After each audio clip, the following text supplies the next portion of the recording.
उत्तर प्रदेश से घूमने निकले चार दोस्त अमन, रोहित, सौरभ और कुणाल शाम के ठीक 8 बजे उनकी कार उत्तराखंड की घुमावदार पहाड़ी सड़कों पर आगे बढ़ रही थी। कार के भीतर गाने बज रहे थे, हंसी मजाक चल रहा था और बाहर अंधेरा धीरे धीरे गहराता जा रहा था।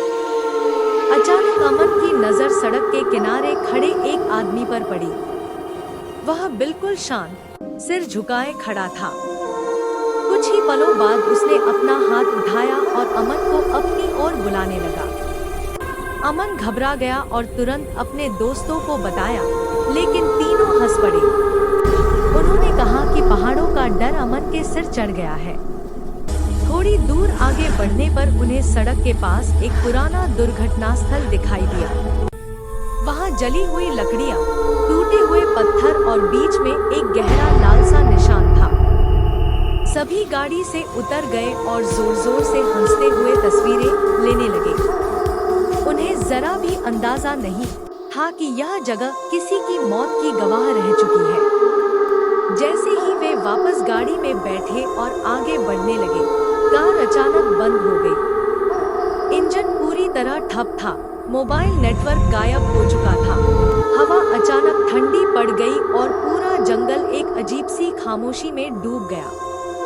तभी हेडलाइट्स की रोशनी के बीच वही आदमी फिर दिखाई दिया, जो धीरे धीरे उनकी ओर बढ़ रहा था। इस बार उसके पैर जमीन को छू भी नहीं रहे थे।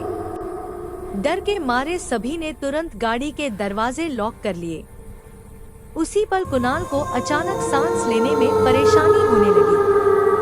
उसकी आंखें लाल हो गईं और वह घबराकर दरवाजा खोलकर बाहर निकल गया। वह बिना रुके सीधे उस आदमी की ओर चल पड़ा। अगले ही क्षण उसकी आवाज बदल गई, भारी और बर्फ सी ठंडी। उसके मुंह से निकला, 5 साल पहले इसी सड़क पर मेरी हत्या की गई थी। तभी दोस्तों को समझ आया कि वह आदमी कोई और नहीं, बल्कि उसी दुर्घटना में मरा हुआ एक भटकता हुआ आत्मा है। देखते ही देखते उस आत्मा ने पूरी तरह कुणाल पर कब्जा कर लिया। कुणाल गाड़ी को खाई की ओर धकेलने लगा। दोस्त चीखने लगे, मदद के लिए चिल्लाने लगे। आखिरी हिम्मत जुटाकर रोहित ने आगे बढ़कर कुणाल को जोर से थप्पड़ मारा। कुणाल जमीन पर गिर पड़ा, जोर जोर से रोने लगा और चीखते हुए बोला, अब मैं किसी को नहीं छोड़ूंगा, मुझे सब चाहिए। घबराकर दोस्त पास के गांव की ओर दौड़े और एक स्थानीय व्यक्ति को साथ ले आए।